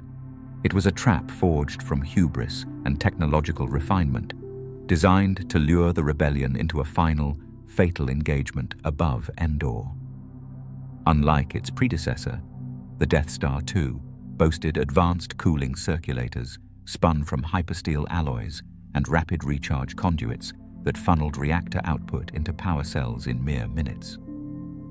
Its designers had eliminated the original's infamous thermal exhaust port and revamped the main power lines with redundant pathways, ensuring that no single hit could cripple the station's firing systems. Concealed beneath a latticework of unfinished hull plating and skeletal girders, this mobile battle station stood half-built, its equatorial trench already bristling with turret emplacements even as construction shuttles scuttled about. At its apex loomed Palpatine's personal isolation citadel, a 100-story spire crowned with obsidian glass windows, modeled after Coruscant's imperial palace, where the Sith Lord would watch and orchestrate the coming conflict. Under the codename Second Son, Moff Tian Jerjerrod oversaw a secret hyperspace supply lane from Sulust to the forest moon of Endor, stripping resources from a dozen downtrodden systems to accelerate construction. Industrial sprawl covered Sulust's surface with foundries and refineries working around the clock. Slag-cast conduits, Kyber matrix capacitors, and hypermatter injector pods rolled off orbital slipstreams. Director Krennic's legacy lived on in the station's super laser dish, an array of 7 tributary beams circling a central, more powerful emitter, all converging into a single jade shaft of annihilation. This redesign allowed not only the destruction of planets, but also precision strikes on moving capital ships, enabled by vector compensation servos and real-time targeting arrays, making the station a versatile scourge. Once the Emperor completed final tests of the super laser, he leaked word of the station's existence to the Alliance, confident that their desperation would draw them into Endor's orbit.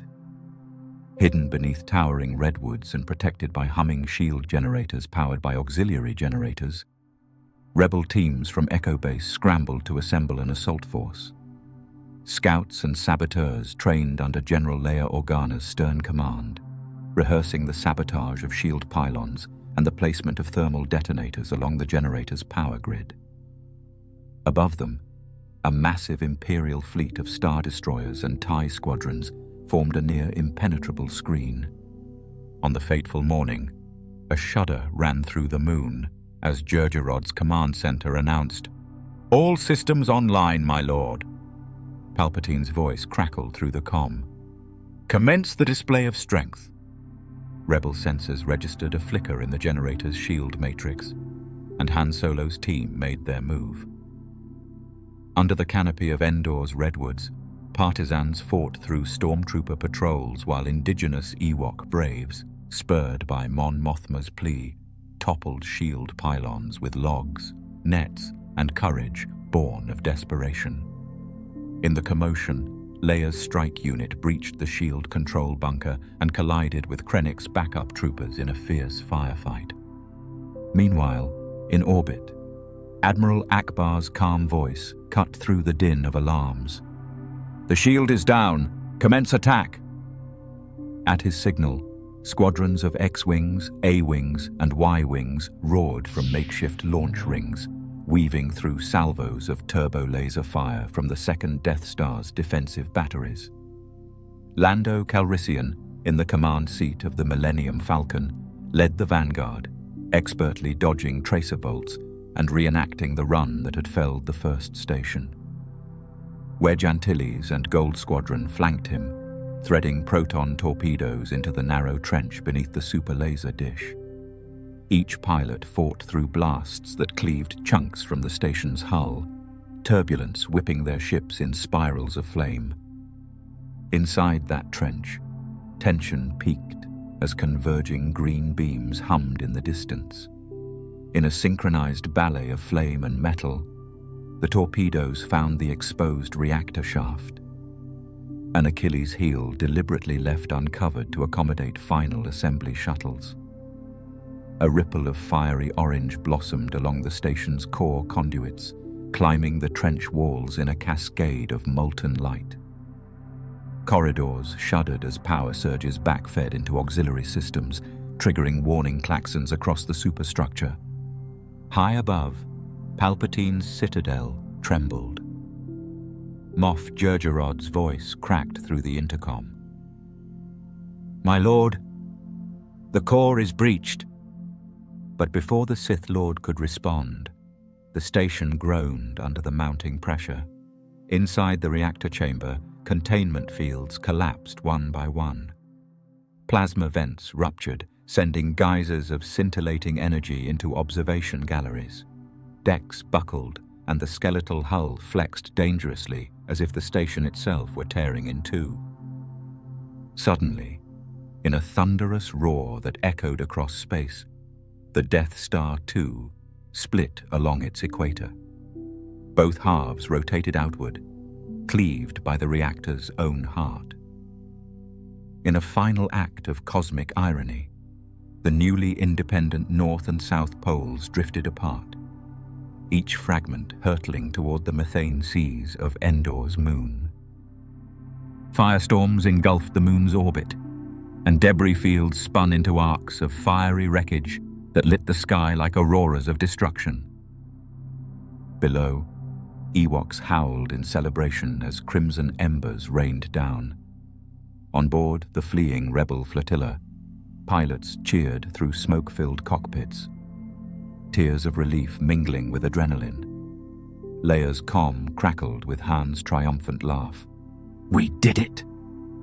The forest moon trembled with the realization that the tyrant's greatest siege engine lay broken at their feet. Despite the station's incomplete state, its point defense batteries, numbering 15,000 heavy turbolasers, 15,000 medium turbolasers, 7,500 laser cannons, and 5,000 ion cannons, had decimated wave after wave of rebel assault ships before its ruin. The ground beneath Endor's redwoods was littered with the twisted frames of ATSTs and fallen troopers. Yet through determination and daring, primitive bravery had toppled Imperial might. The Death Star II's destruction echoed across the galaxy as both a triumph of heroism and a testament to Imperial overreach. Scholar D. Jamero later wrote that Palpatine's overconfidence, believing the station's incomplete shell and concealed vulnerabilities would go unnoticed, became its undoing. The Empire's greatest siege engine collapsed under the very tactics it sought to preempt, proving that even the most fearsome superweapon could not extinguish the spark of resistance. In the aftermath, both halves of the battle station floated as entwined wrecks, visible from orbit for decades and serving as grim monuments to tyranny and rebellion alike. Imperial records buried the lessons of Endor deep within classified holocrons, while rebel historians preserved them as cautionary lore. No matter the scale of destruction, the Force and hope could always find a way to prevail. From the skeletal moon of Imperial hubris, we now ascend to the cosmic fury of the Sun Crusher, where seismic bombs collapse stars into supernovas. A silvery vessel drifts through the Maur's phosphorescent gravity wells, its hull nearly invisible against the backdrop of deadly, orbiting black holes. This is the Sun Crusher, the Empire's clandestine terror, its sleek, spidery frame no larger than a cockpit. Yet, within its heart, glows 11 seismic resonance torpedoes capable of igniting a sun into a supernova. Forged in secret at the Maur installation under Grand Moff Tarkin's covert directive, the Sun Crusher's crystalline armor, stronger than any known composite, could shrug off even a Death Star's super laser blast, ensuring its payload reached any target unimpeded. Legend holds that only the Maur's shifting gravity wells and hyperspatial currents could conceal a vessel of such apocalyptic might until the right moment arrived. Hidden within a camouflaged hangar carved into a floating asteroid, the Crusher remained unseen by scouts and unrecorded in Imperial logs, its existence known only to a handful of admirals and the shadowy cabal that oversaw the installation. When Admiral Natasi Da'ala assumed command after Tarkin's death, she uncovered the Crusher's schematic holocrons and secretly ordered their assembly, erasing all records of its construction from the Imperial archives. The weapon's true activation occurred a decade later, on the eve of the new Jedi Order's rise. Keep Doron, a promising student at Luke Skywalker's fledgling academy, fell prey to the lingering spirit of Exar Kun. Whispered promises of vengeance and power lured the young Jedi to the Crusher's hidden lair. In the cavernous launch bay, flanked by dormant starfighters repurposed as gun platforms, Kip approached the command console.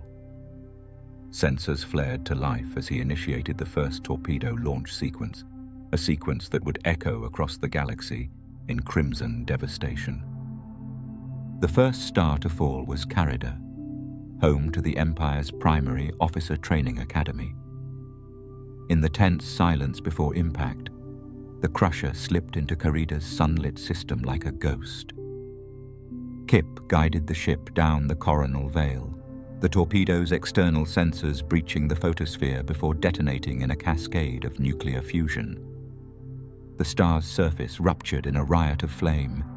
Nova plumes of crimson and gold roared outward, obliterating warships and vaporizing the planet's defensive grid. Miles-high shockwaves of plasma shredded orbital factories, while lingering energy filaments danced through the wreckage like furious serpents. Across the core worlds, Imperial bridge crews watched in horror as their instrument panels blinked from green to amber to red. Each no life signs detected reading punctuated by the screech of alarm klaxons. On Coruscant, the Emperor's mausoleum trembled. On Dak, the ocean cities flickered on and off like dying lights. The Crusher's toll was swift and absolute. No escape pods, no survivors, only the blackened husk of a once vibrant sun. As news of Carida's fate spread, the New Republic and the fledgling Resistance trembled at the knowledge that a single star-killing strike could decimate core worlds in an instant. Desperate for answers, Han Solo and Chewbacca embarked on a reconnaissance mission. Slipping through hyperspace anomalies and combing through wreckage fields of destroyed satellites, they pieced together fragments of Imperial communication and a half-burned schematic that named the Sun Crusher at last. Their mission became twofold: intercept Kip Durron and rescue Luke Skywalker, whom the Academy feared had been captured in Durron's spiral of betrayal. Navigating the breaker-riddled debris of the Maw installation's orbital platforms, Han's battered freighter, now loaded with jerry-rigged jamming gear and tenacious hope, shuddered under intermittent cannon fire from patrolling derelicts. Chewbacca's bowcaster roared in defiant bursts, felling security droids as they clawed at the hull. Their path led them through the cold, wind-swept corridors of an asteroid fortress, lit only by flickering red emergency lights and the distant staccato of exploding power conduits. Inside the Crusher's narrow control nexus, Kip's descent into darkness was nearly complete. Exar Kun's apparition, coalescing from swinging cables and smoke, hovered behind him, its twin eyes aflame with cruel instruction. Kip's hands trembled as he calibrated the second torpedo's targeting array towards Sixella, where a hidden rebel outpost harbored the Resistance's codebreakers. The hypermatter reactor's core vented in plumes of cerulean flame, and the ship's cooling ducts groaned under the strain of imminent cataclysm. Han and Chewbacca burst through the blast doors in a hail of laser bolts. Chewie's roar shattered silence as he downed the first line of security droids, while Han sprinted to the targeting console. Sparks flew as he jammed circuitry with an electromagnetic disruptor, an improvised device he'd built from salvaged starfighter components. The torpedo's guidance unit sparked, and the targeting vectors shifted, sending the resonance warhead careening harmlessly into the Maw's shifting void. Alarm klaxons transitioned to urgent growls as core containment fields overloaded. The resulting feedback cascade echoed through the reactor's manifold in a thunderous wail. Lights dimmed, then went out entirely, replaced by the blinding flash of reactor rupture. White-hot plasma tore through the ship's crystalline hull, slicing the Sun Crusher in half with indifferent precision. Released from its crystalline cage, the hypermatter reactor collapsed, triggering a chain reaction detonation that rolled through the remaining torpedo bays like dominoes. Explosive shockwaves carved the vessel from within, fracturing its armor into a kaleidoscope of lethal shards. The Sun Crusher, once invulnerable to any external assault, plunged helplessly into the Maw's gravitational maelstrom. There, twisted by tides of dark gravity, its fractured hull finally succumbed to nature's cruel design, shearing the crusher into cosmic splinters that drifted away like silent specters. In the aftermath, drifting fragments of crystalline armor and shattered resonance torpedoes littered the Maaw's silent corridors. Each fragment hummed briefly with residual energy before falling dormant. An eerie chorus of the Crusher's final breaths. The holocrons containing its schematics were sealed under triple wardings in the Jedi archives, their contents buried beneath layers of light-side encryption to ensure no future soul could resurrect the weapon's awful promise. The Sun Crusher's legacy endures as a paradox.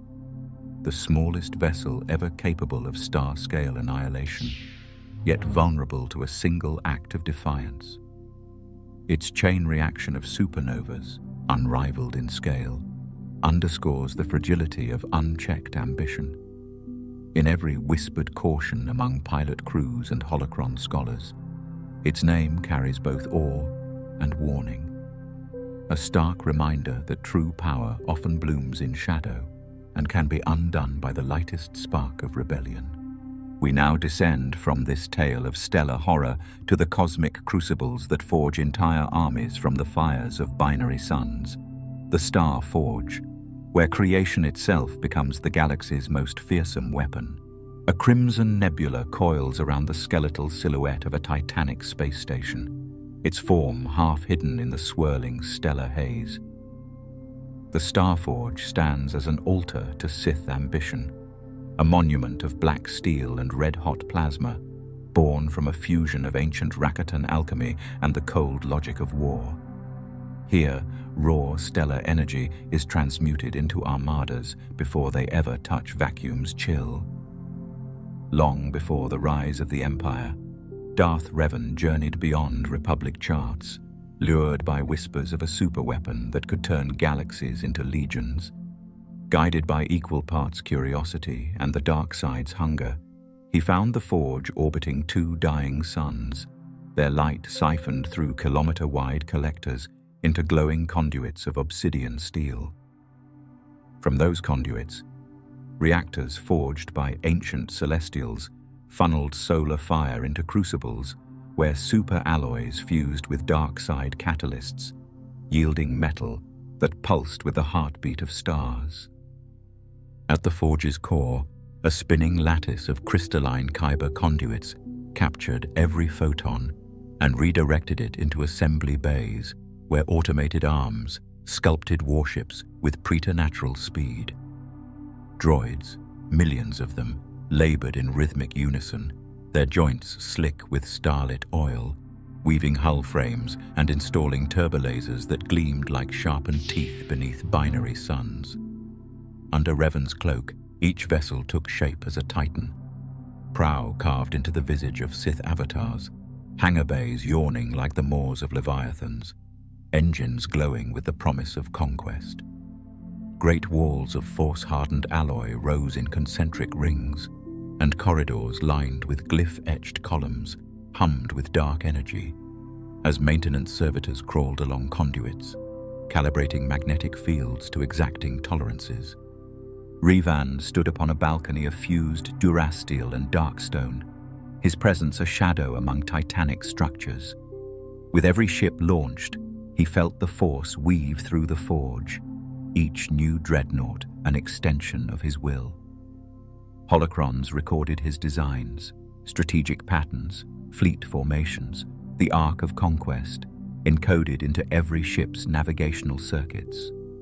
Calculations performed in real time by Sith-infused processors ensured that each vessel emerged calibrated for maximum lethality, from gravity well projectors that could imprison entire fleets to ion arrays powerful enough to disable planetary defenses in a single volley. Yet even as its forges roared, the Forge exacted its toll. The twin suns' orbits faltered under its prodigious appetite, their coronas dimming as they fed groaning reactors. Nearby systems reeled from aberrant gravity wells. Navigators spoke of collapsing subspace eddies that tore vessels from hyperspace and spat them like flotsam into real space. Cosmic storms of plasma and ash swirled around the forge, painting the station in flickering hues of violet and black. The stellar collectors, once pristine mirrors of light, became warped and scarred, their surfaces pitted by solar flares amplified through Sith alchemy. Efforts to destroy it met failure. Republic fleets, star destroyers and Mon Calamari cruisers in concert, assaulted its outer defenses, hoping to blind its collectors or cripple its forges. Instead, ion cannons seared through incoming volleys, and gravity grids ensnared capital ships, dragging them into disintegration fields. Boarding parties slipped through shields under the cover of electromagnetic storms, but gravity traps and plasma vents turned corridors into death traps, slicing through armor and vaporizing bone in roaring jets of thermal energy. Every time a hull breach was patched, the forge simply redirected power from its collectors and regrew shield arrays with uncanny speed. In the end, only the Force could still its forges. A clandestine coalition of Jedi strike teams and Mandalorian commandos, skeptical allies bound by desperate necessity, slipped beneath the forge's gravitic halo on cloaked boarding craft. They moved like shadows through maintenance shafts, lit only by the glow of leaking plasma, evading patrol droids and deactivating turret emplacements that hummed with hungry energy. Their mission? To plant kinetic anchors at the reactor pylons deep within the station's core, devices engineered to resonate with the forge's crystalline lattice and shatter its conduits. As the anchors armed, the forge's myriad sensors detected only whispers, ghost readings in sensor logs dismissed as spatial anomalies. Then, beneath the cathedral-like forges, a tremor ran through the station as the saboteurs triggered their charges.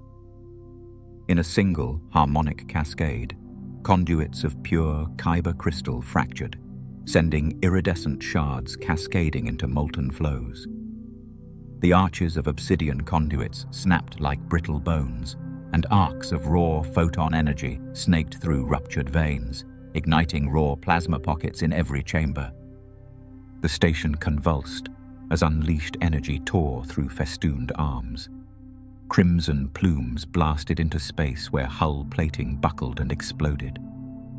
In a thundercrack that echoed across two dying suns, the Starforge's main lattice ruptured, each reactor core detonating in a controlled implosion that simultaneously consumed its own structure and drove armadas of half-born warships into oblivion.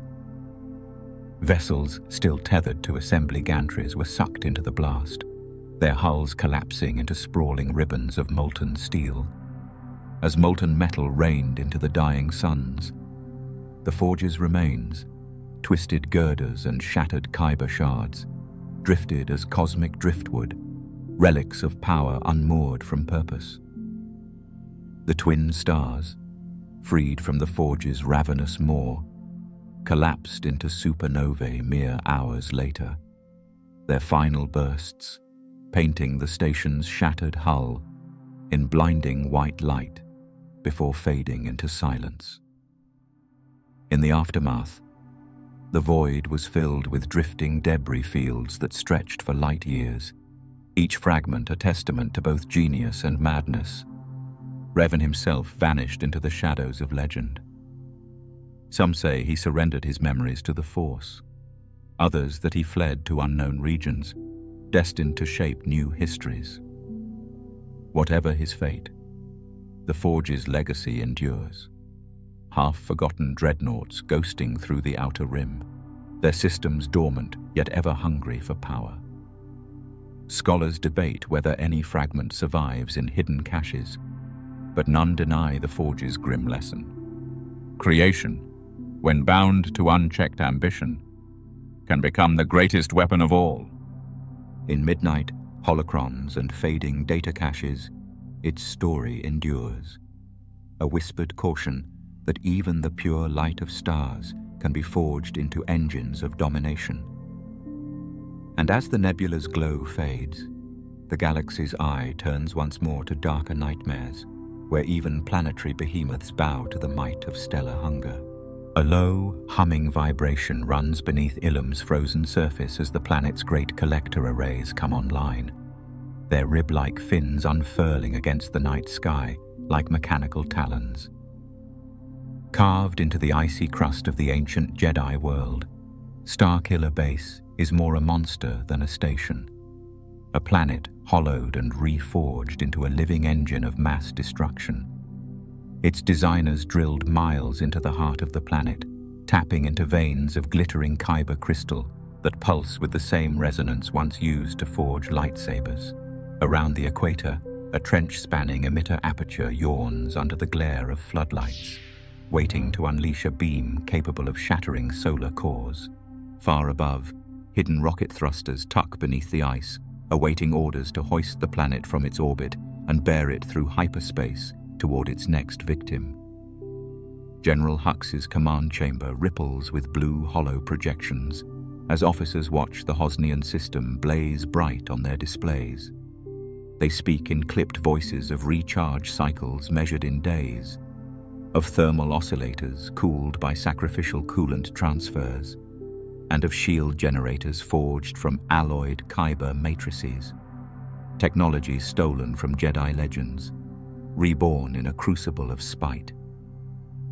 At the quarterdeck windows, Captain Phasma's chrome helm reflects the latticed ice walls, her stance unyielding as she prepares to oversee one more demonstration of First Order might. Down on the surface, snow-blasted maintenance tunnels echo with the clang of marching stormtroopers and the hiss of sub-zero airlocks. The air is thin, so teams of engineers press their helmets close to conduit panels, rerouting coolant lines and adjusting magnetic harmonics in the kyber arrays. Each splice of the crystal conduits demands precision to the micron. One misaligned shard could shatter under the reactor's immense power and sabotage the entire beam. Yet on this night, under orders from the Supreme Leader, they work with grim determination. Theirs is a mission of pure annihilation. When the moment arrives, the silence cracks like ice underfoot. Power banks flow with harvested starlight, siphoned through gravity well projectors from the distant sun. The trench's emitter coils glow emerald, then white-hot, as tributary currents converge in a lightning-fast choreography. In the control bunkers, Admiral Holdo issues the command, "Fire!" At once, the trench erupts in a pillar of blinding green light, folding space as the beam arcs in a perfect parabola toward hyperspace. Across light years, the Hosnian planets register the assault too late. Their cores flare into supernovae, each world blooming into a fiery blossom before imploding into drifting debris. On Hosnian Prime, the inaugural demonstration sends the New Republic Senate's spires toppling in fiery shreds. On Gatalenta and Runa, cities vaporize in silent convulsions. The synchronized annihilation leaves a trio of ghostly remnants, barely visible like embers against the void. Back on Ilum, the base trembles as its coolant reserves deplete, and officers record success with calculated applause. But triumph turns to caution when sensors detect a ripple in the force, a disturbance born not of technology, but of courage. Resistance pilots under Poe Dameron's command have tracked the planet's signature, massing for a counterstrike. As dawn-hued flares skirt the horizon, the Resistance makes its move. Han Solo and Chewbacca emerge from their stolen shuttle, trudging through waist-deep snow toward a concealed maintenance shaft. Finn, still haunted by memories of betrayal, guides them past automated sentry guns and through a tangle of collapsed corridors. Their objective?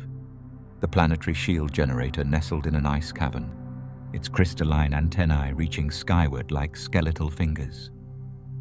Inside, Leia's ground team dismantles power relays in seconds, collapsing the shield's integrity and opening the way for X-Wing attack runs. Above, Poe's squadron dives into the unprotected trench, weavers of defiance among flak-spitting turbo lasers. Guided by Ray's force-infused intuition, they thread proton torpedoes into the thermal oscillator's intake valves, lines meant to temper the hypercharged reactor.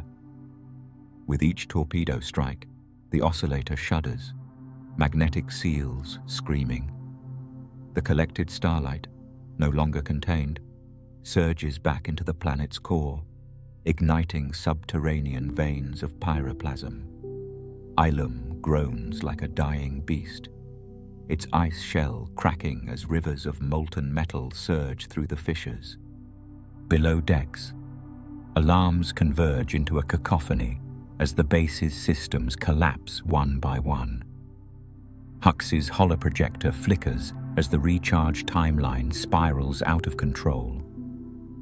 Phasma's chrome plating cracks from thermal stress, and the tunnel walls buckle. Then, in an unholy crescendo, the planet ruptures. The trench explodes inward rather than outward, a reverse supernova that consumes machinery and ice alike. Stormtroopers and officers alike are thrown into the void by the concussive blast, their screams swallowed by the void. When the dust settles, Ilum is no more. In its place drifts a smouldering fragment of rock, ringed by shards of kyber crystal, each shard humming with residual energy before falling silent. The Resistance watches from afar as the remains spiral toward a distant star, a broken testament to both hubris and heroism. Leia's voice, calm yet charged with relief, orders ships to move on, to honor the victory, but guard against complacency. For the galaxy has borne witness. When ambition fuses ancient lore with modern engineering, the result is a weapon of unimaginable power, but one whose undoing lies in its single, fragile heart. In the shadowy annals of Sith history, the nameless Void engine stands as a testament to the dark side's boundless ambition. Conceived through forbidden rites on worlds long lost to memory, this superweapon was designed not merely to conquer, but to erase entire star systems from existence. It was neither fortress nor fleet, but a ritualistic construct as old as the first whispers of the dark side. Its activation an unholy ceremony that would rend the very fabric of space itself. Legends say that the engine's architects belonged to a secret cabal of Sith alchemists who delved into the most blasphemous depths of the Force. They gathered on a dead world under skies devoid of light to forge a device that would give shape to their worst nightmares. The engine's core was built around a heartstone, a crystalline lattice infused with concentrated hatred and despair, its facets carved into twisting glyphs that seemed to shift and writhe when unobserved. Surrounding this heartstone were concentric rings of obsidian metal, each etched with sacrificial runes and bound by chains of living darkness harvested from the minds of imprisoned Force-sensitive slaves. When the ceremony began, acolytes draped in hooded cloaks chanted in a guttural tongue rarely spoken outside the deepest Sith tombs. They offered blood and bone as sacrifice, feeding their lifeblood into arcane conduits that circled the heartstone. As each drop fell, the engine hummed with growing hunger, drawing the life essence from the ground beneath and twisting the local force into a vortex of raw power. With every pulse, reality around the cavernous chamber trembled, as though the universe itself recoiled in terror at what was being born. Once primed, the nameless Void engine required no fuel in the conventional sense. Instead, it lapped hungrily at the surrounding space-time, tearing microscopic rents that belched out dark energies and gravitational anomalies. The moment of activation unleashed a swirling abyss, a yawning rift that blossomed like an oozing wound in the starfield. Through that abyss, matter and energy were dragged ineluctably, flung about in a silent, unseen maelstrom before vanishing forever. Nothing could escape its pull. Cruisers, fighters, even photons of light would curve inexorably toward oblivion. Entire sectors fell prey to this devouring maw. Trade convoys vanished without a trace. Planetary systems blinked out of subspace logs as if they had never been charted. Maps left incriminating blank spaces where whole cultures and histories once thrived. The psychological impact on the galaxy was profound. No wreckage, no survivors, no evidence beyond the absence itself. This absolute erasure instilled a primal terror unmatched by any other weapon. Where worlds bombarded by conventional arms left ruins and ghosts, the void engine left only silence. And the gnawing question, were those star systems ever real? Over time, intelligence of the engine fluttered through the darkest corners of the Force. Jedi and scholars alike combed through scattered holocrons and archaic texts, piecing together fragmentary accounts of its power and peril. Many dismissed it as myth, an allegory of the Sith's recklessness, until a famed cartographer reported an entire star cluster gone. Sensors detected subspace tears, then nothing. The Republic mounted a direct investigation, but found only dead silence and gravitational distortions so severe that no probe could survive long enough to collect data. The engine's creators, drunk on the promise of ultimate destruction, eventually became victims of their own abomination. The rituals that sustained the device demanded ever greater sacrifices. The flow of dark energy began to spiral out of control. In a final cataclysmic miscalculation, the Cabal's sanctum was consumed from within. Witnesses, or what little remained of them, spoke of the fortress imploding in a cascade of shadow and flame, the engine's core collapsing into its own singularity and dragging the surrounding spire cities into the void. Those who survived the initial collapse perished moments later as reality tore itself apart around them. Afterwards, the nameless void engine became the subject of fearful superstition. Its remains, if any fragments still lingered, were never found. With no physical wreckage, entire generations came to believe it was a cautionary tale, a dark parable about the limits of power. Yet whispered rumors persisted of buried relics, shards of the heartstone that pulsed with lingering hunger, or slivers of the obsidian rings that would whisper promises of annihilation to any force-sensitive soul who dared approach. In modern times, Sith cults occasionally claim to possess the knowledge to reconstruct the engine, trading fragments of lore for forbidden artifacts and the blood of the unwary. Jedi hunters of antiquity patrol ancient ruins in hopes of intercepting these designs, fearful that any reconstruction could spell the end of countless worlds. For the galaxy's current guardians, the engine's myth reinforces a grim truth. Some weapons transcend the physical, striking at the very concept of existence itself. As we emerge from the void left by the nameless void engine, contemplating the eerie silence of places that once burst with life, we turn our gaze to a different pantheon of terror. Centerpoint Station. This colossal artifact, capable of moving stars and collapsing solar systems, represents the zenith of celestial engineering and the ultimate expression of control over the galaxy's very structure. The dark side's legacy marches on, ever pushing the boundaries of destruction and reminding us that, in the wrong hands, power without restraint becomes oblivion. The galaxy is not a fixed thing. It is a symphony, stars as notes, gravity as the conductor's hand. But what if the symphony could be rewritten?